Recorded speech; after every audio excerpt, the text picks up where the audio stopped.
വംശനാശം സംഭവിച്ചു എന്ന് കരുതപ്പെടുന്ന ജീവികളെ കണ്ടെത്തി സംരക്ഷിക്കുന്ന കമ്പനിയാണ് അവറാച്ചൻ ഇൻഡസ്ട്രീസ്. ഇപ്പൊ അവരുടെ പക്കൽ നിന്നും ചാടിപ്പോയിരിക്കുന്നത് ഒരു വലിയ യതിയാണ്. ഇലക്ട്രിക് ഫെൻസ് കൊണ്ടും ഇലക്ട്രിക് ഗണ്ണ് കൊണ്ടും അവനെ തടഞ്ഞു നിർത്താൻ ഇവര് ശ്രമിച്ചെങ്കിലും ഒരു പ്രത്യേക തരം ശക്തി ഉപയോഗിച്ച് നമ്മുടെ യതി ഇലക്ട്രിക് ഫെൻസ് ചാടി മുറിഞ്ഞ് കടന്നു പോകുന്നത് കണ്ട് ഇവർ അമ്പരന്നു. സിറ്റിയിലേക്ക് എത്തിയ ഇവൻ ആരുടെയും കണ്ണിൽ തട്ടാതെ അങ്ങനെ പൊക്കൊണ്ടിരിക്കുമ്പോൾ സ്ക്രീനിൽ എവറസ്റ്റിന്റെ പടം കണ്ടു. അവര് ജീവിക്കുന്ന സ്ഥലമാണല്ലോ അത്. അവിടേക്ക് എത്തിച്ചേരാമെന്ന് കരുതി അവൻ പോയെങ്കിലും അവൻ ഒരു വീടിന്റെ ടെറസിലാണ് എത്തിപ്പെടുന്നത്. അവൻ ആ എവറസ്റ്റ് നോക്കിയിരിക്കുന്നു. Here we go to the movie Abominable. Let's start. പിന്നീട് നമ്മൾ കാണുന്നത് നമ്മുടെ കഥയിലെ നായികയായിട്ടുള്ള ആണ്. അച്ഛൻ മരിച്ചതിൽ പിന്നെ എപ്പോഴും ബിസി ആയിരിക്കാൻ വേണ്ടിയാണ് അവൾ ശ്രമിക്കാറുള്ളത്. കാരണം എപ്പോഴെങ്കിലും ചുമ്മാ ഇരുന്നു കഴിഞ്ഞാൽ അച്ഛന്റെ ഓർമ്മകൾ അവൾക്ക് വരും. അത് പറ്റത്തില്ല. അച്ഛനെ അവൾക്ക് അത്രയ്ക്ക് ഇഷ്ടമായിരുന്നു. അങ്ങനെ ബിസി ആയിരിക്കാൻ വേണ്ടി എപ്പോഴും എന്തെങ്കിലും ജോലി ചെയ്യുന്നത് ഈയിടെ പതിവായിരുന്നു. ഇവൾക്ക് 2 കസിൻസ് ഉണ്ട്. അതിലൊരുവൻ ഒരു സോഷ്യൽ മീഡിയ സ്റ്റാർ ആണ്, പേര് ജിൻ. മറ്റവനാണെങ്കിൽ ബാസ്കറ്റ് ബോൾ പ്രാന്തനും. അവന്റെ പേര് പെങ് എന്നാണ്. ഇവൾ ഫ്രണ്ട്സിനോടോ ഫാമിലിയോടോ വലിയ അറ്റാച്ച്മെന്റ് അച്ഛൻ മരിച്ചതിൽ പിന്നെ കാണിക്കാറില്ല. ഇതിന്റെ പേരില് നമ്മുടെ ഈയുടെ അമ്മയ്ക്കും അമ്മൂമ്മയ്ക്കും വലിയ പരാതിയാണ്. പെണ്ണ് വീട്ടില് പോലും ഇരിക്കില്ല, എപ്പോഴും ഇങ്ങനെ കറങ്ങി നടക്കുമെന്നാണ് അവര് പരാതി പറയാറുള്ളത്. എന്തിനാ ഭക്ഷണം പോലും നേരെ ചൊവ്വെ കഴിക്കില്ല. ഇപ്പൊ കണ്ടില്ലേ, മെലിഞ്ഞൊട്ടി വല്ല വാർക്കക്കമ്പി പോലെ ആയിരിക്കുന്നു എന്ന് അവളോട് പറയുന്നു. അവളുടെ അമ്മ ഈയുടെ അടുത്ത് വന്ന്, മോളെ ഞങ്ങൾ ഫുഡ് കഴിക്കുമ്പോൾ നീ ഞങ്ങൾക്ക് വയലിൻ വായിച്ചു തരാമോ എന്ന് ചോദിക്കുകയാണ്. അവളുടെ അച്ഛന്റെ ആയിരുന്നു ആ വയലിൻ. അവള് പറ്റത്തില്ല എന്നും പറയുന്നു. രാത്രി എല്ലാവരും ഉറങ്ങിയെന്ന് ഉറപ്പുവരുത്തിയതിനു ശേഷം നമ്മുടെ ഈ ടെറസിന്റെ മുകളിലേക്ക് കയറി പോവാണ്. എന്നിട്ട് അവളും അച്ഛനും കൂടി ഒന്നിച്ചു പോകാമെന്ന് കരുതിയിട്ടുണ്ടായിരുന്ന ഒരുപാട് സ്ഥലങ്ങളുണ്ട്. ആ മാപ്പൊക്കെ നോക്കിക്കൊണ്ടിരിക്കുന്നു. എന്നിട്ട് അവൾ അവളുടെ അച്ഛന്റെ വയലിൻ എടുത്തിട്ട് അച്ഛനെ ഓർമ്മിച്ച് ഇങ്ങനെ ചുമ്മാ അത് വായിച്ചുകൊണ്ടിരിക്കുകയാണ്. അത് കേൾക്കുമ്പോ തന്നെ മനസ്സിന് ഭയങ്കര സന്തോഷമാണ്. അവള് മനസ്സിൽ അത്രമേൽ അടക്കി നിർത്തിയിട്ടുള്ള സങ്കടമൊക്കെ തന്നെ കരയാതെ അലിഞ്ഞു പോകുന്നത് അതിലൂടെ നമുക്ക് മനസ്സിലാവും.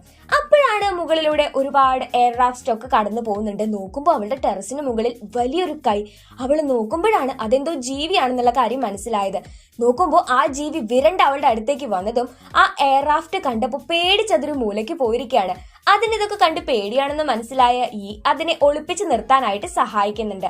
ആ എയർക്രാഫ്റ്റിലുള്ളവരാരും ഇതിനെ കാണാതെ പോകുന്നു. പക്ഷെ ആണെങ്കിൽ ഇതിന് തല്ല വല്ലതും കാട്ടിയാലോ എന്ന് പേടിച്ച് രാവിലെ വരെ അവിടെ അങ്ങനെ ഇരിക്കുന്നുണ്ട്. പിറ്റേ ദിവസം ഉണർന്ന് നോക്കുമ്പോൾ അത് അവിടെ നല്ല ഉറക്കത്തിലാണ് കേട്ടോ. അതിന്റെ കയ്യിലാണെങ്കിൽ മുറിവും പറ്റിയിട്ടുണ്ട്. അവൾ എന്ത് ചെയ്തു? എടുത്തു വെച്ചിരുന്ന കുറച്ച് പൈസ എടുത്ത് വേഗം മെഡിക്കൽ സ്റ്റോറിലേക്ക് പോകുന്നു. ഈ സമയത്ത് ഈ ജീവിയെ തപ്പി അവിടേക്ക് കുറച്ച് ആൾക്കാർ വന്നിട്ടുള്ളതും കാണുന്നുണ്ടായിരുന്നു. അങ്ങനെ മുത്തശ്ശി ഉണ്ടാക്കി വെച്ച കുറച്ച് കൊഴുക്കട്ടയുമെല്ലാം മുത്തശ്ശി കാണാതെ തന്നെ എടുത്തോണ്ട് നേരെ ടെറസിന്റെ മുകളിലേക്ക് വന്ന്, നിനക്ക് വിശക്കുന്നുണ്ടോ കുട്ട എന്ന് ചോദിച്ച് അവിടെ കൊഴുക്കട്ടയെല്ലാം ഈ ജീവിക്ക് കഴിക്കാനായിട്ട് കൊടുക്കുകയാണ്. അവൾക്ക് അറിയില്ല അതൊരു യതിയാണെന്ന്. ശേഷം പമ്മി അതിനടുത്തോട്ട് പോയി അതിനെ ഈസി ബോയ് ഈസി എന്നൊക്കെ പറഞ്ഞിട്ട് കയ്യിലെ മുറിവൊക്കെ ഇങ്ങനെ വെച്ച് കെട്ടിക്കൊടുത്തു.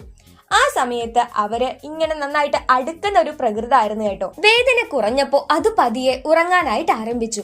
കുറച്ചു നേരം അതിനെ നോക്കിയിരുന്ന് ജോലിക്ക് പോകുന്നതിന് മുൻപായിട്ട് അതിനൊന്നുകൂടി മറച്ചു വെക്കുന്നുണ്ട്. വൈകുന്നേരം വന്നപ്പോ ഇതിനെ വന്ന് നോക്കുമ്പോഴാണ് അത് വീണ്ടും വേദന കൊണ്ട് കരഞ്ഞുകൊണ്ടിരിക്കുകയാണെന്ന് കണ്ടത്. എനിക്ക് വേദനിക്കുമ്പോൾ എന്റെ അച്ഛൻ ചെയ്യാറുള്ള ഒരു സൂത്രമുണ്ട് എന്ന് പറഞ്ഞിട്ട് വയലിൻ എടുത്തോണ്ട് വന്ന് അതിനു വേണ്ടി ഒരു പാട്ട് പാടി കൊടുക്കുകയാണ് നമ്മുടെ പെട്ടെന്ന് അത് തിളങ്ങാനും അതുപോലെ ഒരു ശക്തി പുറത്തേക്ക് വരാനുമായിട്ട് ആരംഭിച്ചു. യതിയുടെ വേദനയൊക്കെ മാറിയിരിക്കുന്നു. അത് പിന്നീട് എവറസ്റ്റ് എന്നുള്ള ആ സ്ക്രീൻ നോക്കി ഇരിക്കുന്നത് കണ്ടപ്പോ കാര്യം മനസ്സിലായി. ഓ, നീ ജീവിച്ചിരുന്നത് അവിടെയാണല്ലേ, നിനക്ക് വൈകാതെ തന്നെ അങ്ങോട്ട് പോവാം, അതാണല്ലേ നിന്റെ വീട് എന്നൊക്കെ ചോദിക്കുകയാണ് ശേഷം അവള് നെറ്റിൽ സെർച്ച് ചെയ്തപ്പോഴാണ് എവറസ്റ്റിൽ ജീവിക്കുന്ന സാക്ഷാൽ യതിയാണ് തന്റെ മുന്നിലിരിക്കുന്നതെന്ന് മനസ്സിലായത്. ഈ സമയത്ത് അവറാച്ചന്റെ അടുത്തേക്ക് വന്നിട്ട് അവന്റെ കൂട്ടാളികളായിട്ടുള്ള സാറാമയാണ് മെയിൻ ആയിട്ടുള്ള ആള്. എല്ലാവരും യതി നഷ്ടമായിട്ടുള്ള വിവരം പറഞ്ഞുകൊണ്ടിരിക്കുകയാണ്. ഇവിടെ അച്ഛനും കൂടെ ഒന്നിച്ചു പോകാൻ വിചാരിച്ച സ്ഥലങ്ങളിലെ പിക്ചേഴ്സ് ഒക്കെ നമ്മുടെ എവറസ്റ്റ് നോക്കിക്കൊണ്ടിരിക്കുന്നുണ്ട്. അവന് പേര് നൽകിയിട്ടുണ്ടായിരുന്നു കേട്ടോ, എവറസ്റ്റ് എന്ന്. അതിനിടയ്ക്കാണ് ഇവളുടെ വീട്ടിലെ AC നമ്മുടെ പുള്ളിക്കാരൻ പിടിച്ച് വലിച്ചുകൊണ്ടിരിക്കുന്നത്. പെങ് വീട്ടിലേക്ക് വന്നപ്പോഴാണ് AC മുകളിൽ ആരോ വലിക്കുന്നത് കണ്ടത്. അവനെ കൊണ്ട് AC താഴെ വെപ്പിക്കാൻ നിൽക്കുന്ന സമയത്താണ് ജിന്നും പെങ്ങും അവിടേക്ക് കയറി വന്ന് യതിയെ നേരിട്ട് കാണുന്നത്. ഉടനെ തന്നെ ജിൻ ഫോൺ വിളിച്ചിട്ട് നേരെ പോലീസ് സ്റ്റേഷനിൽ അറിയിക്കുകയാണ് ഇവിടെ ഒരു ഭീകരജീവി വന്നിട്ടുണ്ടെന്ന്. ഉടനെ തന്നെ അവറാച്ചന്റെ കമ്പനിയിലുള്ളവർ ഇവനെ പിടിക്കാനായിട്ട് വന്നു. നമ്മുടെ ഈയെയും മുതുകിൽ ഏറ്റിക്കൊണ്ടാണ് എവറസ്റ്റ് ഇവിടെ നിന്ന് ചാടിപ്പോകുന്നത്.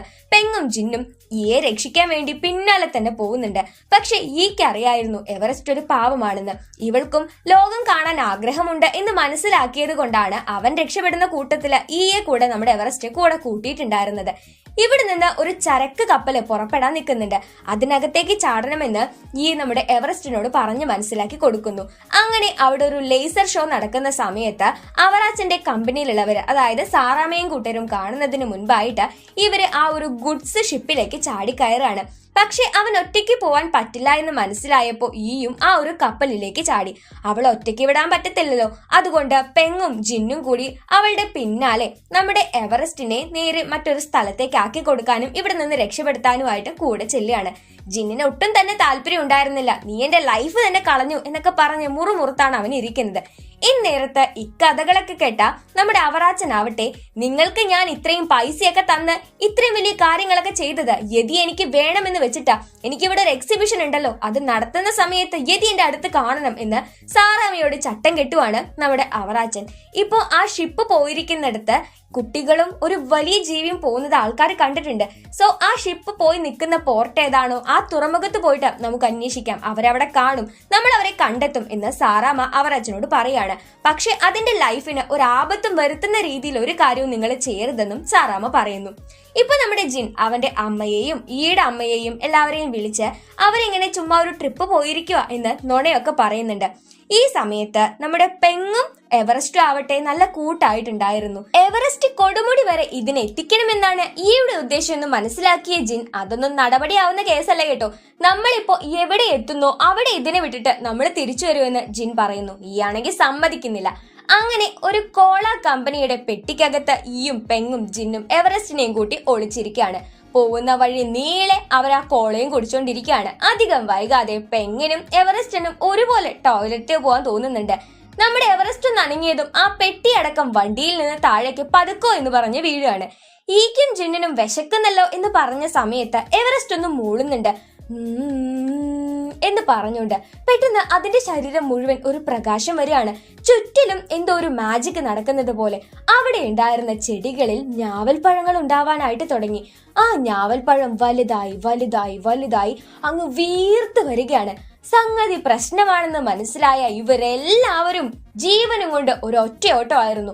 ഞാവൽപ്പഴങ്ങൾ അങ്ങനെ വന്ന് ദേഹത്ത് വീണങ്ങനെ പൊട്ടിക്കൊണ്ടേ ഇരിക്കുന്നുണ്ട്. എങ്ങനെയൊക്കെയോ അവരിവിടെ നിന്ന് രക്ഷപ്പെട്ട് കേച്ചിലായെന്ന് പറയാമല്ലോ. രാത്രിയായ സമയത്ത് ഒരു പാറക്കെട്ടിന്റെ മുകളിലാണ് ഇവര് വിശ്രമിക്കാനായിട്ട് കയറുന്നത്. ജിൻ പറയുന്നുണ്ട്, നാളെ നേരം വെളുത്താൽ നമ്മൾ ഇവിടെ നിന്ന് തിരിച്ചു പോകുമെന്ന്. ഈ സമയത്ത് പെങ്ങും എവറസ്റ്റും ആവട്ടെ അങ്ങനെ കളിച്ചുകൊണ്ടിരിക്കുകയാണ്. ഇത് കണ്ട ഈക്ക് ഒരു കാര്യം മനസ്സിലായി. പെങ്ങിനോട് ഇത്ര പെട്ടെന്ന് എവറസ്റ്റ് കൂട്ടായെങ്കിൽ അവര് രണ്ടുപേരും കുട്ടികളായതുകൊണ്ടാണ്. അവന്റെ വീട്ടിലെ കൊച്ചുകുട്ടിയാണിത്. ജിൻ പറഞ്ഞു, നീ ചുമ്മാ പിച്ചും പേയും പറയാതെ എന്ന്. അന്നേരം ഈ ഒരു 3 കല്ലെടുത്ത് നമ്മുടെ എവറസ്റ്റിനെ വിളിച്ചു. എടാ കുട്ടാ, നീ ഇങ്ങോട്ട് വന്നേ എന്ന് പറഞ്ഞിട്ട്, ഈ കുഞ്ഞു കല്ല് മോനാണ്, ഇത് നിന്റെ അച്ഛനും അമ്മയും ആണ് എന്ന് പറഞ്ഞപ്പോ ആ 3 കല്ലുകളും വാരിയെടുത്ത് നെഞ്ചോട് ചേർത്ത് വെച്ച് താലോലിച്ചോണ്ടിരിക്കുകയാണ് നമ്മുടെ എവറസ്റ്റ്. ഓരോ വട്ട് എന്നൊക്കെ പറഞ്ഞിട്ട് നമ്മുടെ ജിൻയോട് പറഞ്ഞു, നിന്റെ ഫാമിലിയെ പോലും നീ ഇത്രയ്ക്ക് പരിഗണിക്കാറില്ലല്ലോ, എന്നിട്ട് അവന്റെ ഫാമിലിയോട് വലിയ കാര്യം കാണിക്കുന്നേ എന്ന് പറഞ്ഞത്. ഈ അപ്പുറത്ത് മാറിക്കിടന്നുറങ്ങി. പിറ്റേ ദിവസം പെങ്ങും ജിന്നും എഴുന്നേൽക്കുമ്പോൾ മനോഹരമായ മ്യൂസിക് ഉണ്ട്. നോക്കുമ്പോ ഈ എവറസ്റ്റിന് വേണ്ടിയിട്ട് വയലിൻ വായിച്ചോണ്ടിരിക്കുകയാണ്. നിന്റെ അച്ഛന്റെ അല്ലേ ഇത്? നിന്റെ അച്ഛൻ മരിച്ചതിൽ പിന്നെ നീ ഇങ്ങനെ വായിക്കാറില്ലെന്നാ ഞങ്ങൾ കേട്ടെ എന്ന് പറഞ്ഞപ്പോ ജിന്നിന് തലേനാളെ എന്തൊക്കെയോ വിളിച്ചു പറഞ്ഞു, നീ എന്നോട് ക്ഷമിക്കണം കേട്ടോ എന്ന് പറയുന്നു. പിറ്റേ ദിവസം രാവിലെ ആയപ്പോ അവറാച്ചനും സാറാമയും കൂട്ടരും എല്ലാവരും ഈ തുറമുഖത്തേക്ക് വന്നിട്ട് നമ്മുടെ എവറസ്റ്റ് എവിടേക്കാണ് പോയത് എന്നുള്ള വഴി കണ്ടെത്തിയിട്ടുണ്ടായിരുന്നു. ദേ ഈ കാണുന്ന സ്ഥലം മുഴുവൻ നമ്മൾ അരിച്ചു പെറുക്കണമെന്ന് സാറാമ അവറാച്ചനോട് ഓർഡർ ഇടാനായിട്ട് പറയാണ്. അവരങ്ങനെ തെരഞ്ഞുകൊണ്ടിരിക്കുന്നു. ഇന്നേരത്ത് ഇവര് 4 പേരും യാത്ര ആരംഭിച്ചിട്ടുണ്ടായിരുന്നു. എവറസ്റ്റ് കൊടുമുടിക്ക് മുന്നേ ആയിട്ട് ഒരു മഞ്ഞ പർവ്വതമുണ്ട്, അത് കടക്കണം എന്ന് പറഞ്ഞ് ഇവർ ആ മഞ്ഞ പർവ്വതം കടക്കാനായിട്ടുള്ള ഒരു ഗ്രാമമുണ്ട്. ആ ഗ്രാമത്തിലേക്ക് പൊക്കോണ്ടിരിക്കുമ്പോഴാണ് നമ്മുടെ അവറാച്ചന്റെ കുറച്ച് ഡ്രോൺസ് ഇവരെ കണ്ടെത്തുന്നത്. അവരെ പിടിക്ക് എന്ന് പറഞ്ഞിട്ട് ഡ്രോണുകളെ ഇവരുടെ അടുത്തേക്ക് അയക്കുമ്പോഴേക്ക് ഒരു കുഞ്ഞു പൂവ് വലുതാക്കിയിട്ട് ഈയും പെങ്ങും എവറസ്റ്റും കൂടെ അതിൽ പറന്നു പോകുന്നു. ജിന്നിനെ മറ്റവന്മാരെ പിടികൂടുകയും ചെയ്തു.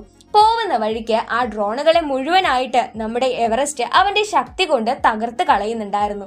അങ്ങനെ അവർ പൊക്കോണ്ടിരിക്കുമ്പോൾ ജിന്നിനോട് നമ്മുടെ സാറാമ്മ വന്ന് അവരെവിടേക്കാ പോകുന്നതെന്ന് അറിയാമോ, ആ ഭീകരജീവി അവരെ കൊല്ലാതിരിക്കാൻ ഞങ്ങൾ സഹായിക്കാമെന്ന് പറയുന്നു.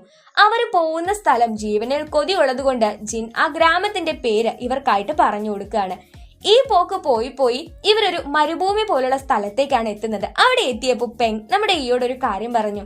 എടാ, പിന്നെ ഒരു കാര്യം നിന്നോട് പറയാനുണ്ട്. നമ്മുടെ ജിന്നില്ലേ, അവൻ എപ്പോഴും നീ സഹോദരിയെ പോലെ തന്നെയാണ്. കുഞ്ഞായിരിക്കുമ്പോ നിന്റെ കുസൃതികൾക്കൊക്കെ അവൻ കൂട്ടുനിന്നിട്ടെന്ന് പറയുന്ന കഥയൊക്കെ ഞാൻ കേട്ടിട്ടുണ്ട് എന്ന് പറയുമ്പോൾ ജിൻ തന്നോട് എത്രമാത്രം സ്നേഹത്തിലായിരുന്നു എന്നുള്ള കാര്യം ഈക്കും ഓർമ്മ വരുന്നുണ്ട്.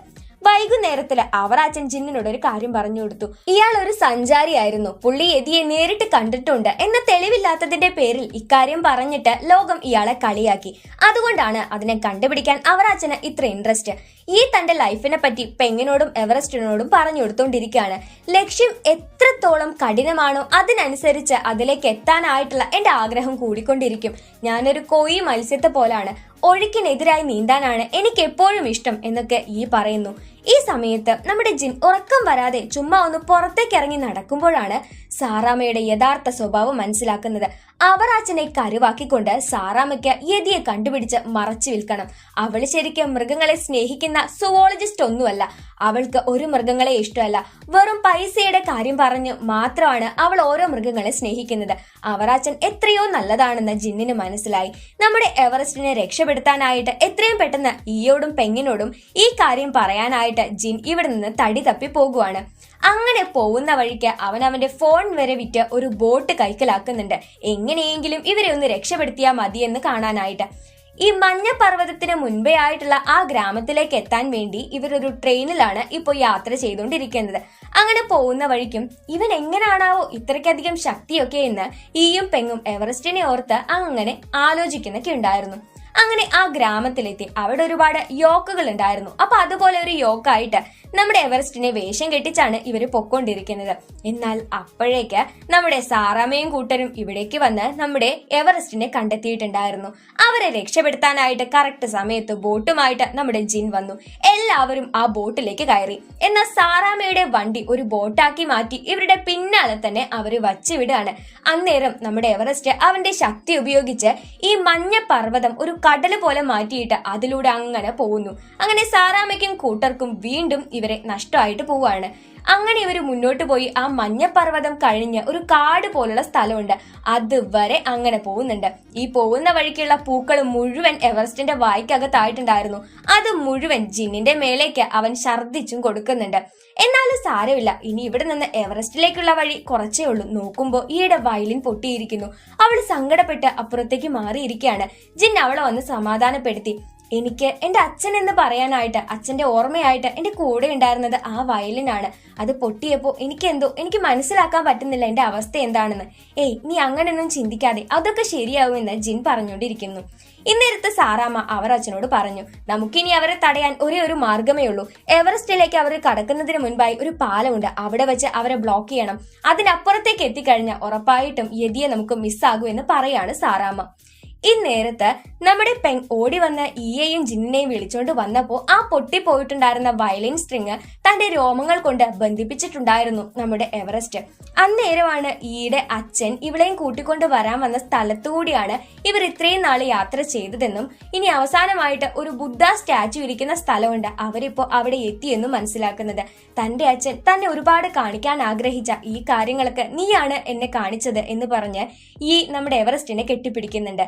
ശേഷം ഈ ബുദ്ധ പ്രതിമയുടെ മുകളിലേക്ക് കയറിയിട്ട് അവളുടെ അച്ഛനെ ആലോചിച്ചുകൊണ്ട് ആ വയലിൻ എടുത്ത് പുള്ളിക്ക് വേണ്ടി ഒരു പാട്ട് പാടിക്കൊണ്ടിരിക്കുകയാണ് നമ്മുടെ ഈ.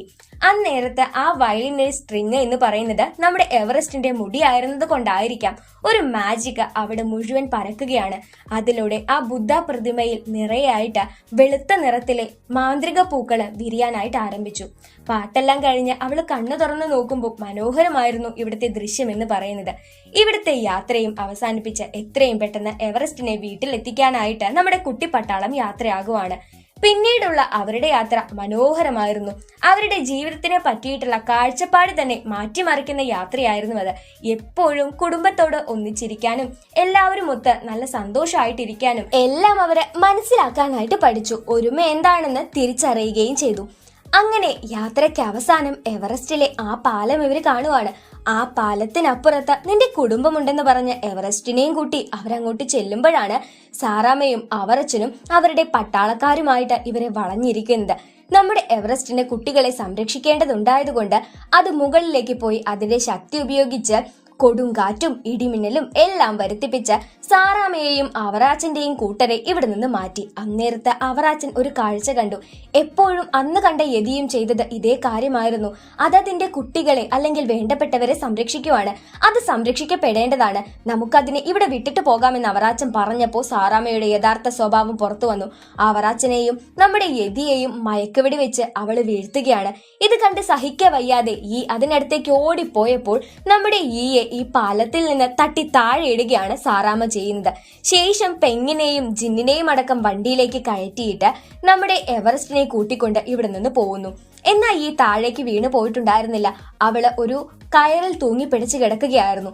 അവളെ പാലത്തിന് മുകളിലേക്ക് വന്ന് ആ വയലിൻ എടുത്ത് വായിക്കാൻ ആരംഭിച്ചു. അതിൽ നിന്ന് പുറത്തു വന്ന ആ മാജിക് കാരണം മയക്കത്തിലായിരുന്ന നമ്മുടെ എവറസ്റ്റ് ഉണരുകയാണ്. അത് പുറത്തേക്ക് ചാടി വന്നു. തന്റെയും തനിക്ക് ആവശ്യപ്പെട്ടവരെയും ഉപദ്രവിക്കാൻ ശ്രമിച്ചിട്ടുള്ള ആൾക്കാരെ മുഴുവനായിട്ട് അത് തിരിച്ചും ഉപദ്രവിക്കുകയാണ്, നമ്മുടെ അവറാച്ചനെ ഒഴികെ. അങ്ങനെ എവറസ്റ്റിന്റെ കാരണം കൊണ്ട് എല്ലാവരിൽ നിന്നും ഇവര് രക്ഷപ്പെടുകയാണ്. എത്രയും പെട്ടെന്ന് ഇതിനെ നിങ്ങളെ കുടുംബത്തോട് ചേർക്കൂ. എനിക്ക് നിങ്ങൾക്ക് ചെയ്തു തരാൻ പറ്റുന്ന സഹായം ഈ തണുപ്പിൽ നിന്ന് രക്ഷപ്പെടാനുള്ള കുപ്പായമാണെന്ന് പറഞ്ഞിട്ട് നമ്മുടെ ഈക്കും പെങ്ങിനും ജിന്നിനും വേണ്ടിയിട്ട് തണുപ്പത്തിടുന്ന കോട്ട് നമ്മുടെ അവറാച്ചൻ ഒപ്പിച്ചു കൊടുത്തു. അങ്ങനെ ഇവിടെ നിന്ന് എവറസ്റ്റ് കൊടുമുടിക്ക് മുകളിലേക്ക് പോവാനായിട്ട് മേഘശകലങ്ങളെ ഒരു മീനിന്റെ രൂപത്തിലേക്ക് മാറ്റിയ എവറസ്റ്റ് ഈ കുട്ടികളെയും കൊണ്ട് എവറസ്റ്റ് പർവ്വതത്തിന്റെ അല്ലെങ്കിൽ ആ കൊടുമുടിയുടെ മുകളിലേക്ക് എത്തിച്ചേരുകയാണ്. ആ യാത്രയും വളരെ മനോഹരമായിരുന്നു. അങ്ങനെ നമ്മുടെ എവറസ്റ്റിനോട് ചേർന്ന് തന്നെ അതിന്റെ കുടുംബത്തെ വിളിക്കുകയാണ് ഈ കുട്ടികളും. അത് പതിയെ മൂളാനായിട്ട് ആരംഭിച്ചു. ആ മൂളല് കേട്ടതും അവന്റെ കുടുംബം അവരുടെ അടുത്തേക്ക് വരുന്നു. ശരിക്കും മഞ്ഞിൽ അപ്രത്യക്ഷമായിട്ട് അതിൽ നിന്ന് പ്രത്യക്ഷപ്പെടുന്നത് പോലെയാണ് തോന്നുന്നത്. ആ സമയത്ത് എവറസ്റ്റ് ഒരു ആംഗ്യ ഭാഷയിലൂടെ ഈക്കൊരു കാര്യം മനസ്സിലാക്കി കൊടുത്തു. അച്ഛനില്ലെങ്കിലും നിന്റെ കുടുംബത്തിന് നിന്നെ ആവശ്യമാണ് എന്നുള്ള കാര്യം ഈക്കത് മനസ്സിലായി. ഞാൻ അവരുടെ അടുത്തേക്ക് തിരിച്ചു പോകും, നീ നിന്റെ കുടുംബത്തോട് ഒത്തുചേർന്ന് സന്തോഷിക്കുന്നത് പോലെ എന്ന് പറഞ്ഞിട്ട് ഈയും അവരോട് യാത്ര പറഞ്ഞ് തിരിച്ചിറങ്ങുകയാണ്. അങ്ങനെ കുറെ നേരത്തെ യാത്രയ്ക്ക് ശേഷം അവർ വീണ്ടും ചൈനയിൽ എത്തിയിരിക്കുന്നു. നമ്മുടെ ഈക്ക് അവളുടെ അമ്മൂമ്മയെയും അമ്മയും കാണാനായിട്ട് കൊതിയായിരുന്നു. അമ്മയോടും അമ്മൂമ്മയോടും യാത്ര വളരെ മനോഹരമായിരുന്നു എന്ന് പറഞ്ഞു തീരവേ പെങ്ങും ജിന്നും അവിടേക്ക് വന്നു. ഒന്നിച്ചിരുന്ന് അവരങ്ങനെ ഭക്ഷണം കഴിക്കുകയാണ്.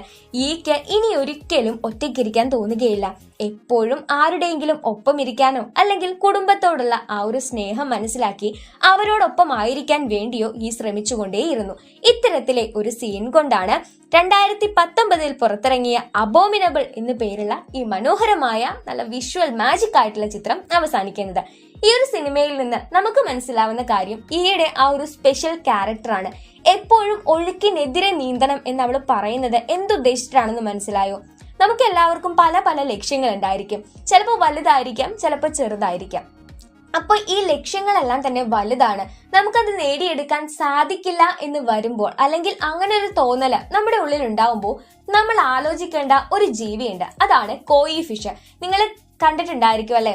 ഒരു വെള്ള കളറില് ഒരു ഓറഞ്ച് കളർ ഇങ്ങനെ പുള്ളി പുള്ളി ആയിട്ടുള്ള ഒരു മീനാണ് കോയി ഫിഷ്. അപ്പോൾ ഈ കോയി ഫിഷ് എപ്പോഴും എന്താ ചെയ്യാന്ന് വെച്ചാല് ഒഴുക്ക് എങ്ങോട്ടാണോ അതിനെതിരെ ആയിട്ടാണ് ഇത് നീന്തിക്കൊണ്ടിരിക്കുക. കാരണം അതിന്റെ ലക്ഷ്യം എപ്പോഴും ഒഴുക്കിനെതിരെ ആയിട്ടാണ് ഇത് സെറ്റ് ചെയ്യാറുള്ളത്. അങ്ങനെ ചെയ്യുന്നതിലൂടെ നമ്മുടെ മനസ്സിന്റെ ധൈര്യവും അതുപോലെ നമുക്ക് ആ ലക്ഷ്യം നേടിയെടുക്കണം എന്നുള്ള ആ ഒരു കോൺഫിഡൻസ് ഒക്കെയാണ് കാണിക്കുന്നത്. സോ നമ്മുടെ ലക്ഷ്യങ്ങൾ എപ്പോഴും നല്ല ഉയരത്തിൽ തന്നെ വെക്കുക. ശേഷം അത് എടുക്കാൻ വേണ്ടി അല്ലെങ്കിൽ അതിനടുത്തേക്ക് എത്താൻ വേണ്ടിയിട്ട് നമ്മൾ അത്രയ്ക്കധികം കഠിന പ്രയത്നം ചെലുത്തുക. അങ്ങനെ ചെയ്ത് കിട്ടുന്ന ഓരോരോ നേട്ടങ്ങൾക്ക് മാത്രമാണ് നമുക്ക് അതിൻ്റെതായിട്ടുള്ള വില കൊടുക്കാനായിട്ട് സാധിക്കുള്ളൂ. ചുമ്മാ നമുക്കൊരു കാര്യം കിട്ടിക്കഴിഞ്ഞാൽ നമ്മൾക്ക് ഒരിക്കലും അതിനോട് യാതൊരു വിലയുണ്ടാവില്ല. എന്നാൽ നമ്മൾ അത്രയ്ക്ക് കഷ്ടപ്പെട്ട് നേടിയെടുക്കുന്ന ഒരു കാര്യമാണെങ്കിൽ അത് നമ്മൾക്ക് എത്രത്തോളം അതിന് വാല്യൂ കൊടുക്കണോ അത്രത്തോളം നമ്മൾ അതിന് വാല്യൂ കൊടുത്തിരിക്കും. അപ്പോൾ എപ്പോഴും നമ്മുടെ ലക്ഷ്യങ്ങള് നല്ലതായിട്ട് നല്ല ഉയരത്തിലുള്ള ലക്ഷ്യങ്ങൾ തന്നെ നമ്മൾ ഉണ്ടാക്കിയെടുക്കുക. ശേഷം അതിനു വേണ്ടി ഹാർഡ് വർക്ക് ചെയ്യുക. സോ അത്രയൊക്കെയുള്ളൂ ഇന്നത്തെ വീഡിയോ. കൂട്ടുകാർക്ക് ഇഷ്ടപ്പെട്ടു എന്ന് വിചാരിക്കുന്നു. ഇഷ്ടപ്പെട്ടുവെങ്കിൽ ലൈക്ക് ചെയ്യുക, ചാനൽ സബ്സ്ക്രൈബ് ചെയ്യാതെ വീഡിയോ കാണുന്ന കൂട്ടുകാരുണ്ടെങ്കിൽ നമ്മുടെ വീഡിയോസ് നിങ്ങൾക്ക് ഇഷ്ടമാണെങ്കിൽ തുടർന്നും കാണാനായി താല്പര്യമുണ്ടെങ്കിൽ ദയവായി നമ്മുടെ ചാനൽ സബ്സ്ക്രൈബ് ചെയ്ത് വെക്കുന്ന കാര്യം ഒന്ന് പരിഗണിച്ചേക്കുക. കൂടെ തന്നെ ബെല്ലൈക്കൺ എനബിൾ ചെയ്ത് വെച്ചാൽ എന്ത് സംഭവിക്കും, നിങ്ങൾക്ക് നോട്ടിഫിക്കേഷൻസ് കറക്റ്റ് ആയിട്ട് ലഭിക്കും. വീഡിയോയെ കുറിച്ചുള്ള അഭിപ്രായങ്ങളും നിങ്ങളുടെ നിർദ്ദേശങ്ങളും പിന്നെ നിങ്ങൾക്ക് നമ്മളോട് കമ്മ്യൂണിക്കേറ്റ് ചെയ്യാനുള്ള ഒരു മാർഗ്ഗമാണ് ഈ കമന്റ് സെക്ഷൻ എന്ന് പറയുന്നത്. സോ നിങ്ങളുടെ എന്ത് കാര്യങ്ങളായിക്കോട്ടെ നമ്മളോട് നിങ്ങൾക്ക് പറയാനായിട്ടുള്ള എല്ലാ കാര്യങ്ങളും തന്നെ കമന്റ് സെക്ഷൻ വഴി പറയാം. ഈ വീഡിയോയ്ക്കിടയിൽ കൂട്ടുകാർക്ക് ഹായ് വേണോ എന്നുള്ളവരാണോ, അങ്ങനത്തെ കാര്യങ്ങളെല്ലാം തന്നെ കമന്റ് സെക്ഷൻ വഴി പറയാം. പിന്നെ നമ്മുടെ വീഡിയോയിൽ എന്തെങ്കിലും ഒരു ഡ്രോബാക്കോ കാര്യങ്ങളോ നിങ്ങൾക്ക് തോന്നിയിട്ടുണ്ടെങ്കിൽ അത് എത്ര ചെറുതായാലും ശരി, ഒരു മടിയും കാണിക്കാതെ നിങ്ങൾ കമന്റ് സെക്ഷൻ വഴി ഷെയർ ചെയ്യാനായിട്ട് ശ്രമിക്കാം കേട്ടോ. സോ അത്രയൊക്കെ ഉള്ളൂ. നമുക്ക് അടുത്തൊരു അടിപൊളി വീഡിയോ ആയിട്ട് വീണ്ടും കാണാം. അതുവരേക്ക് സേഫ് ആയിട്ട് ഹാപ്പി ആയിട്ടിരിക്കുക. ബൈ.